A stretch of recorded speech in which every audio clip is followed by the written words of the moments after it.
P9 back again with another vlog, standing outside this bandstand on a historic military post right here in a historic Georgia town in North Georgia.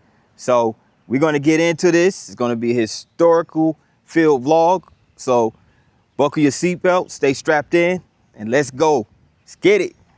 This is P9 with another vlog, and I am here in the historic town of Fort Oglethorpe, Georgia, in the Chattanooga metro area. And I'm outside the Barracks building, which is building number 21, completed in 1904 to accommodate 28 men. The first floor held a practice room, mess hall, kitchen, pantry, storeroom, office for the NCOs, or the non-commissioned officers. And they had a basement which consisted of a latrine, a boiler room, and room for storage. So in 1906, 28 steel lockers were installed. In 1907, screens were installed in all windows. 1917, toilet facilities were installed. In 1931, it replaced steam heating boiler, which is still in use. And in 1999, Joe Doherty and Jeanette Burke Doherty restored and made it their home. So this is the band's Barracks building that was again built in 1904. So where I'm at right now is Barnhardt Circle. So Fort Oglethorpe used to be Barracks. It was a home for Barracks, aka military housing, during World War I.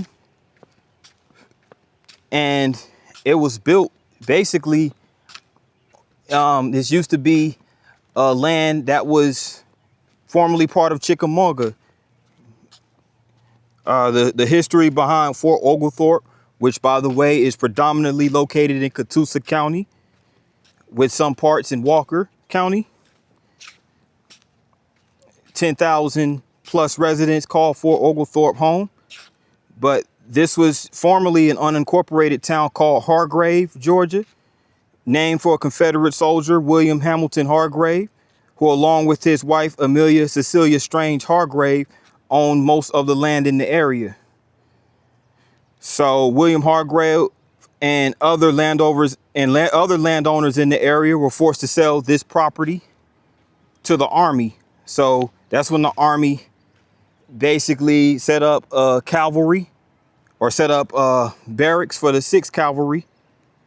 And the Chickamauga Post, established in 1902, was by the U.S. Army, was later named Fort Oglethorpe, named after James Oglethorpe, the founder of the colony of Georgia. And during and after World War II, the fort served between 1917 and 1920 as a detention camp for civilian internees and prisoners of war. And during World War II, a processing center. But here's some history about German interns and prisoners of war right here in Fort O. The German prisoner saga at Fort Oglethorpe began on March 28, 1917, with the transfer of almost 400 sailors from the Philadelphia Navy Yard. And these sailors had been on various ships, raiding and sinking Allied vessels in the Atlantic. There were men's barracks that were converted into temporary prison barracks. And so on these barracks, as you can see right here, they had double barbed wire fences, obviously to keep people from escaping. And during World War II, a few hundred prisoners of war captured from General Rommel's of the German Fleet Armed Africa Corps arrived in March 1944. So here's some images of Fort O during the Civil War and post-Civil War era. Again, after it was barracks, after this area was barracks, it was an internee camp, and as well as a prisoner of war camp. So that was the function of Fort O. Historically speaking. Now, in modern times, a lot of these homes, if they're not completely abandoned, a lot of those buildings have been converted into private residences. And Barnhardt Circle pretty much serves as the Fort Oglethorpe Historic District.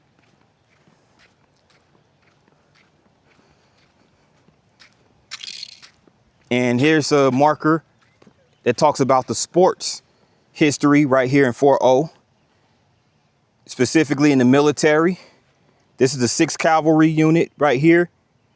6th Cavalry, I believe that's baseball squad. I think they had a women's softball league as well. And there's the basketball squad right there.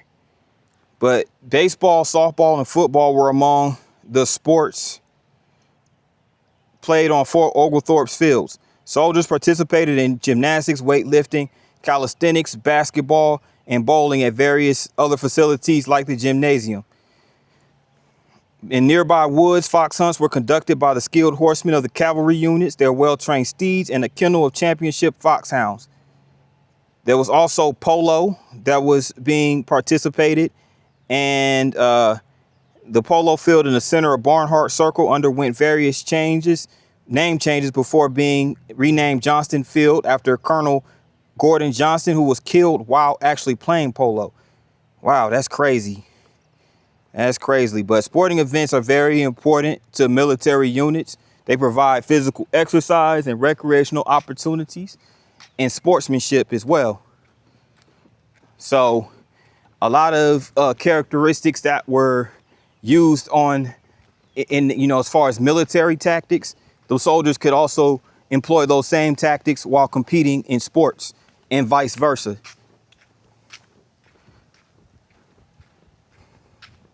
So that's how important sports were for the soldiers of the different cavalries that were stationed at Fort O.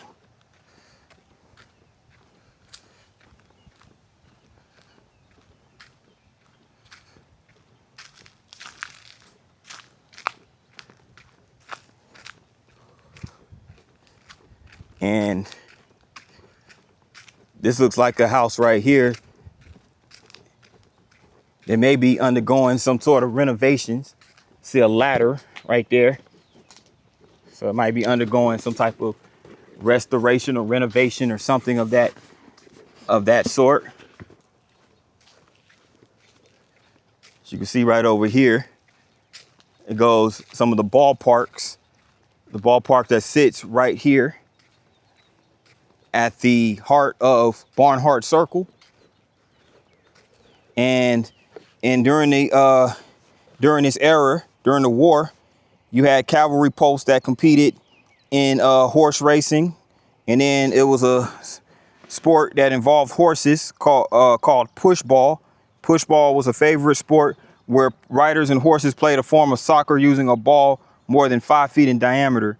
And there was also a bunch of horse shows and equestrian events that, where the civilians and the soldiers would partake in. So they had the 4-legged soldiers here as well, which were the horses.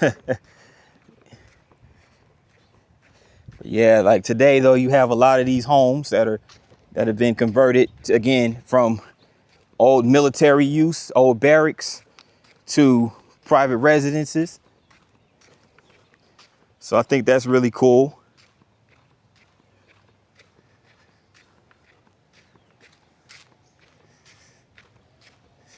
Now this was one of the barracks right here. This is one of the housing facilities. More on that in a minute. It looks like it's abandoned, possibly. But a lot of these buildings were used by the officers and of higher rank.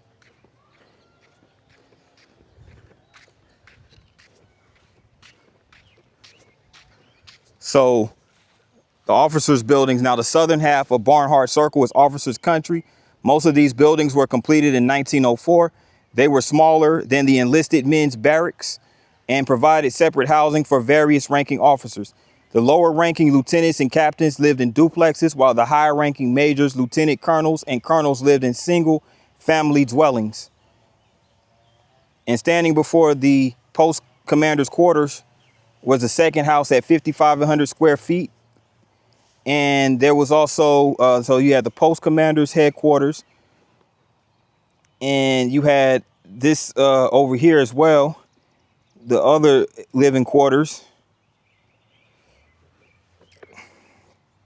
Now, the officer clubs behind the homes in the southwest corner of the circle no longer exist, but that's where the officers could relax, eat their meals, and even have an outdoor swimming pool. So in other words, the higher ranking officers were basically living it up while the lower ranking people were living in, you know, more smaller quarters. But I feel like this vlog is very fitting. All these war, this war talk, this war history, right in time for July 4th, which will happen to be the 250th anniversary of America. So it's America's 250th birthday.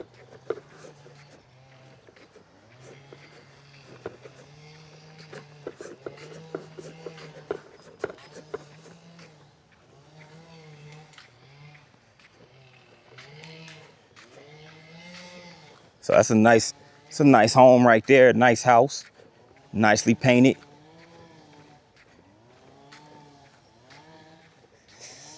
And the columns, along with the managers of the roof, painted yellow. Exterior painted red.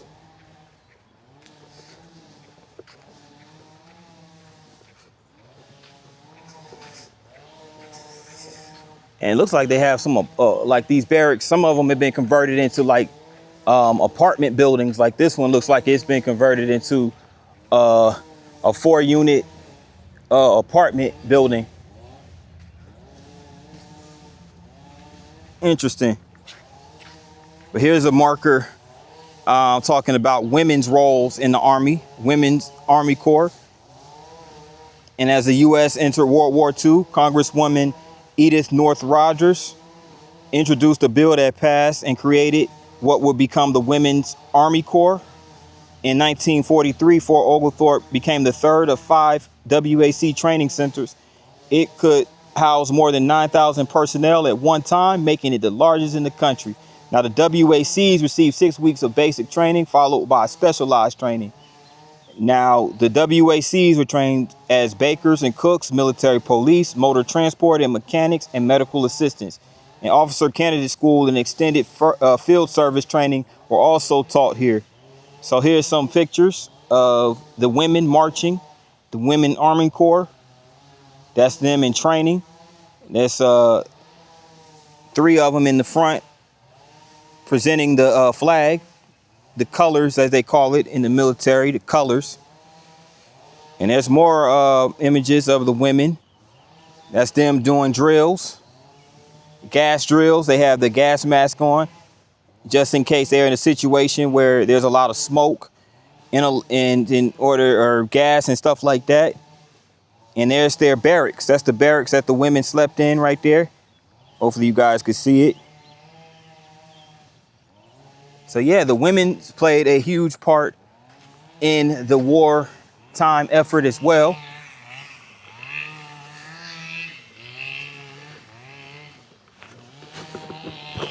This is another historic building right here on Fort Oglethorpe and Barnhardt Circle that was very historic, established in 1904. This was used as a barracks. It also has a for lease sign. So I guess there's some spots over here that's for lease. But Fort Oglethorpe was one of the most significant posts in the country throughout its military life. Many high-ranking military and civilian leaders were very familiar with this operation. President Teddy Roosevelt visited Chattanooga and Camp Thomas in the Chickamauga National Military Park on September 8, 1902. Although the post has not yet been built, the Army was in contractor bid phase and started construction 3 months later. President Roosevelt was a Spanish-American war vet and served with men who trained at Camp Thomas. And before he became president, Dwight D. Eisenhower was a captain briefly stationed at Fort Oglethorpe. from September 17th through December 17th. And while there, he was a trench warfare instructor on the battlefield. It is uncertain whether he would have stayed in the battlefield cantonments or the bachelor office quarters, since his wife did not move to Fort Oglethorpe with him. And you had Sergeant Alvin C. York becoming a famous national hero and recipient of the Medal of Honor. That's him right there in the middle. And that's him with Sergeant Paul Huff, a world famous World War II Medal of Honor recipient, hailing from Cleveland, Tennessee, not too far up the road. And on April 17, 1943, President Franklin D. Roosevelt visited Fort Oglethorpe to review the women soldiers of the 3rd Women's Army Corps Training Center. So that's them. That's him in his motorcade. So yeah, so you had a lot of dignitaries that visited Fort Oglethorpe or had some form of affiliation with Fort O. So that's pretty cool. For those who might not have been too familiar with Fort O, I didn't really realize that Fort Oglethorpe had this much of a military history or military presence. I just thought it was just another town that was outside of Chattanooga. But it has, in a lot of ways, turned into a suburbanized area due to its proximity to Chattanooga and Chattanooga's, massive growth over the years. So it would make sense that this area would experience a population surge.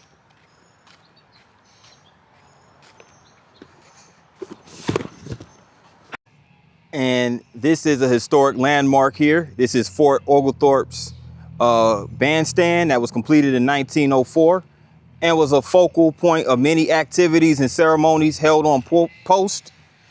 Large enough to hold a 28-piece band, the simple structure played a major role in morale boosting. As you can see, there's images of the bandstand back during the war era. And there's some soldiers that's sitting outside or sitting right by the structure. To the left is a funeral service at the bandstand. Above is the 6th Cavalry Band. So this is the 6th Cavalry Band right here. And this is a funeral service being conducted. Very somber image right there. But this is a more cheerful image right here. This was some of the famous entertainers who graced the post with their visits over the years. So you had Bing Crosby, as you can see, photographed with Al Jolson. No, that's Bing Crosby right there. That's him with some women. Excuse me, that's him photographed with some women. But Al Jolson also visited Ella Fitzgerald, John Payne, and Walter Pidgeon. That's Walter Pidgeon to the right there. Right here, more specifically right there. And there were a few of the stars of stage and screen to provide entertainment for the troops. So, of course, after all this battling and training and all this other stuff, these troops definitely needed entertaining to keep them, I guess, motivated, to keep them, sane, entertained. I don't know. I mean, war can be this type of stuff can be very stressful, obviously. And so they need entertainment. During the Women's Army Corps end of World War II, Fort Oglethorpe became famous when Hollywood came here to film the movie Keep Your Powder Dry. Many scenes in the movie show landscapes around the post. And that goes the poster for the Keep Your Powder Dry. 3 women in a man's world with Agnes Moorehead, Bill Johnson, Natalie Schaefer, Lee Patrick Jess, Barker, and June Lockhart.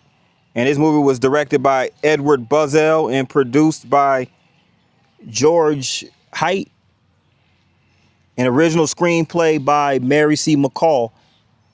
And it was distributed by Metro Goldwyn Distribution Company. So, yeah, that movie was a pretty big deal. MGM, Keep Your Powder Dry. And here's a marker talking more about the 3rd Women's Army Corps Training Center.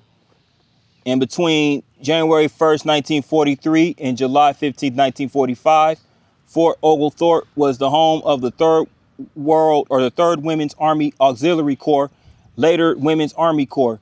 So this was a training center for approximately 53,000 women entered basic training to become clerks, typists, cooks, bakers, military policewomen, drivers, medical technicians, and medical clerks at Army posts around February 43 and March of 1945. So there was also an officer candidate school located at Fort Oglethorpe during that time. So yeah, so this all this space right here was mostly military training centers.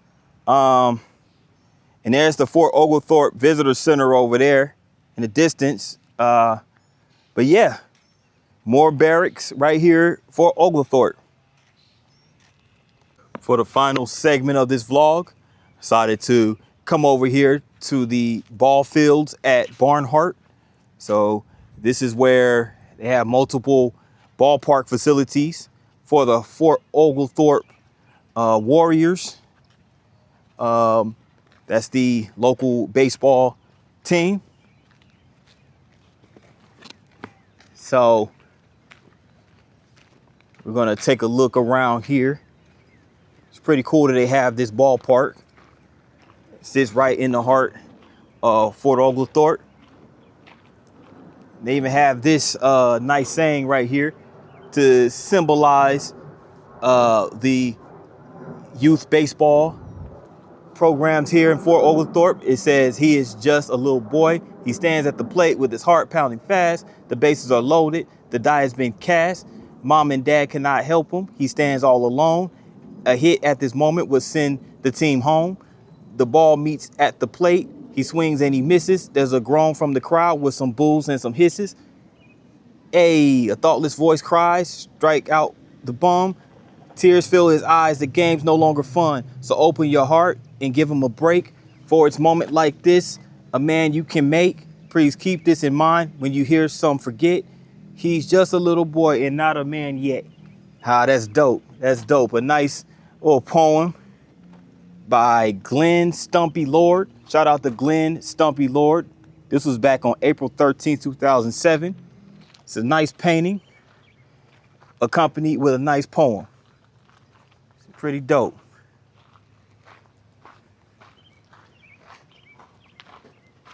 Let's continue.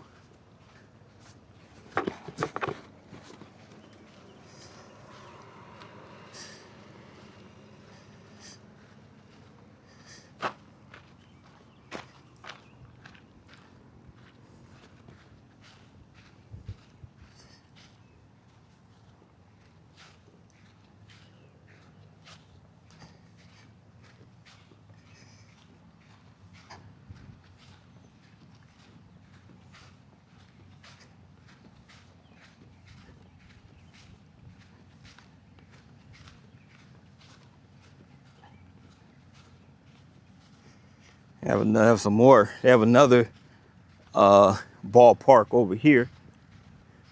They have another field, I should say, behind these fences, these wooden fences.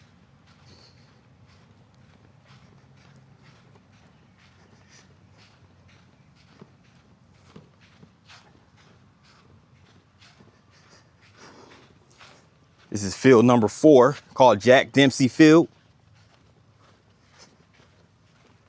Scoreboard right here.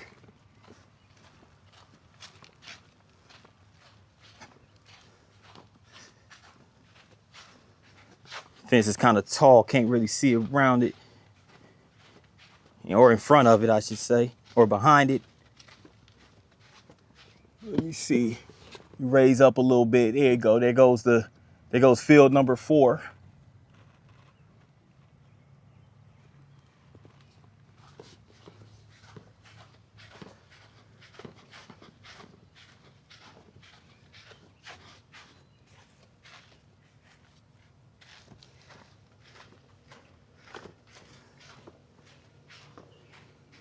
And this is field number 2 over here, actually called Larry Crawford Field.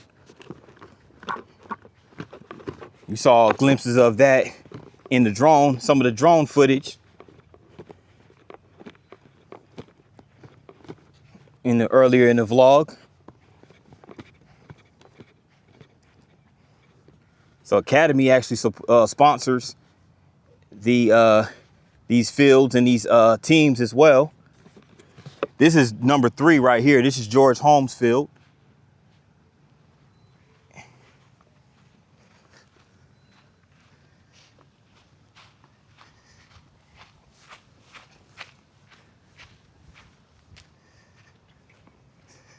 And I believe this one right here, Larry Crawford Field. This looks like this is field number 2.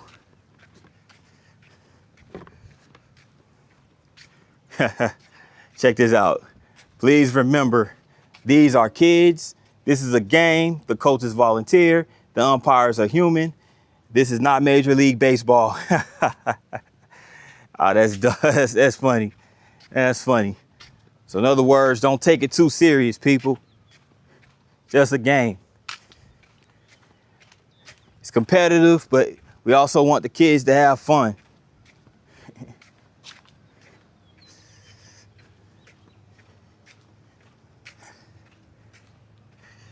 Oh, wow. And apparently the Fort Oglethorpe Braves, because I believe they have it says Fort Oglethorpe Braves over there. They won the Rick Honeycutt World Series championship. You see those are concession stands over there. In 2015, Fort Oglethorpe Thunder won the 2015 Dizzy Dean 6U District Champs. And here are all of the players on that roster. Shout out to them. So looks like baseball is a really big deal right here in Fort O. You have 2005 6-year-old Fall World Series. So a 6-year-old league or team won series. It goes so shout out if you guys are watching and you see a kid's name on here, or because 2005 is 6-year-old, that would mean they were born in 1999. That means by now they should be in their late 20s. But if you see your name on here and you watching this vlog, hey, you see my name right here. Shout out to all y'all. Coaches Sean Crawford, Mike Housley, Jason Stevens.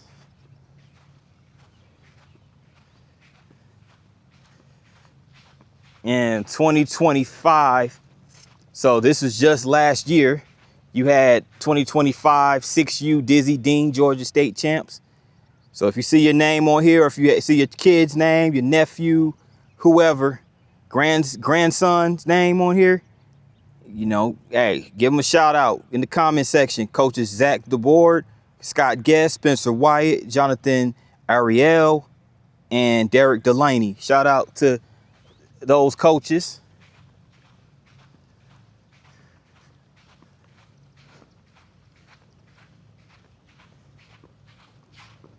And you have the 2006 district runner-ups, 5th state, 3rd world.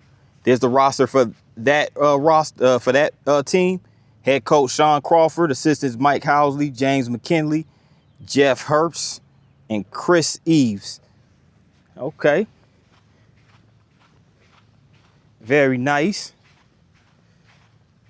And right over here underneath the scoreboard, you have this banner for the 2019 Rick Honeycutt World Series champs, Fort Oglethorpe's Braves 5U. And here's a list, 2019. So shout out to every one of these accomplished Fort Oglethorpe baseball team, youth baseball teams, for coming out here and doing that thing.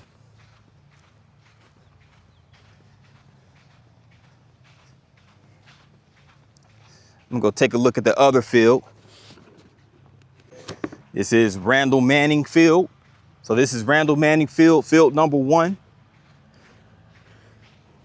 So this looks like this may be the biggest field out of all of them from the looks of it.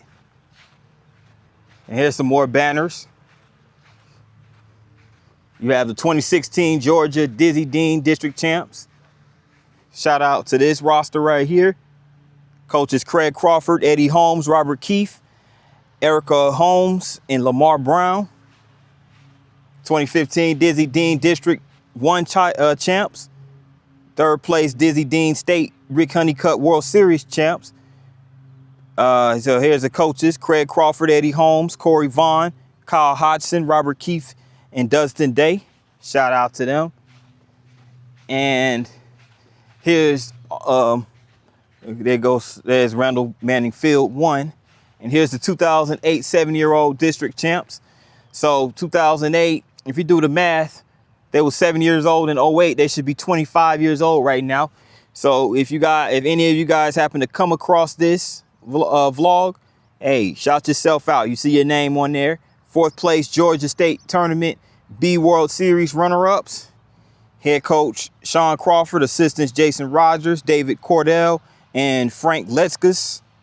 Shout out to them. Shout out to all of these nice and competitive, very talented young players who did their thing and have their names cemented in Fort Oglethorpe lore. Yeah, with that in mind, good people, this is where I will conclude this vlog. Thanks for watching. If you're new to the channel, make sure you hit that subscribe button along with the notification bell. And once you hit that bell, make sure you tap all. That way you get notified every time I drop a new vlog. With that in mind, good people, thanks again for watching. See you on the next one. Peace.